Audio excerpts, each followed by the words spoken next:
Hey. I wanted to come on and give a little update on things. I'm sure everybody is being updated. There might be some of you that aren't or can't or whatever.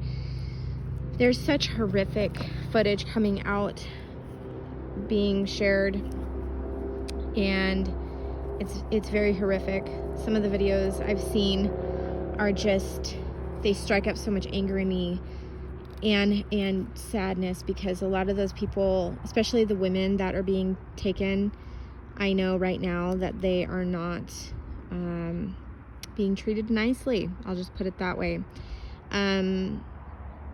It's tragic and it's so sad. But one thing that was placed in my heart is in 1 Thessalonians, when it says, when they say peace and safety, that sudden destruction comes upon them. When they say it, not when they sign it, when it comes to pass. It's when they say peace and safety, sudden destruction comes upon them. And as tragic as this whole thing is, and God will have his vengeance. He will put a stop to this. And, I even found myself questioning, God, why are you allowing this? Why have you left your people? And I don't think God gets mad when you ask questions like that, when you see such travesty, especially with God's land. I don't think he gets mad when you ask, Lord, where are you? Why are you allowing this to happen? Why are you not protecting your people? And we're only seeing the tip of the iceberg right now. We're only seeing, and we may not even see the destruction. We may not even see what happens in God's vengeance. We might not see it. We may, but we may not. And the fact that they were talking about peace and dividing the land and all of that, unfortunately, that has caused sudden destruction. Now, it breaks my heart at what's going on, especially with the children and the women, and seeing the elderly, and things that are happening over there to them. And right now the death toll is a lot, and I'm sure there's more, and they're not finished yet. And I know Israel is getting ready to, Israel's not going to just sit back and just let this happen. The Holy Spirit is not going to just sit back and let this happen. God is not going to just sit back and let his people be tortured and stuff. Back, you can read in the Bible when this stuff like this happened, when the enemy came in and were breaking into people's homes and killing children and stuff like that. God didn't just sit there idly by and just let it happen. Things happened to them. And this is going to be on a wider scale, a much deeper scale. God is not going to just sit back and let people do this. And hang on. Okay. The mailman was here. I had to make sure the dogs they like to jump in her window. Scares her half to death. So I have to make sure the dogs don't go up to her window. Anyway, but, yeah, like I was saying, I found myself even asking, Lord, have you left your people? Have you abandoned your people?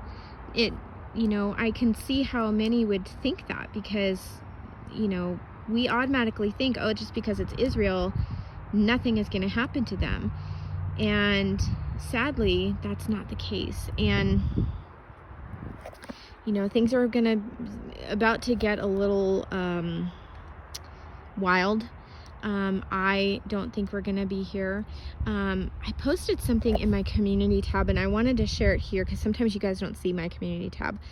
But you remember a few weeks ago when I was telling you how my son was talking about the eclipse and how everybody would be looking up to the sky, and that's when everybody would see the Son of Man coming in the clouds, because everybody's looking up.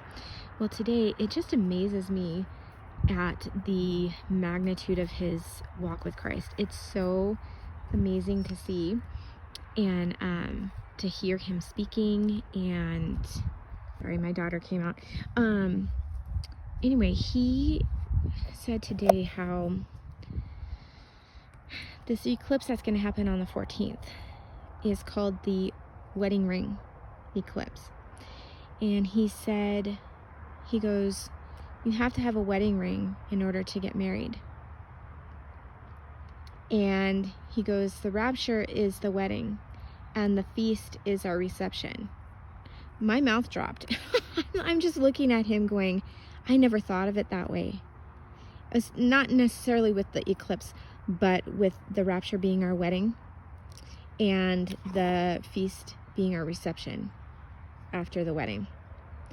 But yeah, when he said this eclipse is called the wedding ring, and you have to have a ring in order to get married.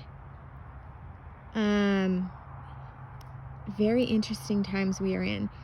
And, you know, to line that up with everything that's going on, I'm excited to see what happens, you know. If nothing happens, it just means that we're even closer. But, you know, my son oftentimes gets these, like, the Lord speaks to him and speaks through him, and it's amazing to watch, and it's amazing to see him. Oh goodness, Dixie, her lips are stuck on her teeth. Oh, Dixie, she's so precious. But anyway, guys, I'm probably gonna keep making more. I wanna keep you guys updated on what's going on, in Israel. If anything major happens, definitely let you know, either through a video or community tab. But anyways, I wanted to just come on and tell you guys that. So anyways, I will talk to you later. Bye.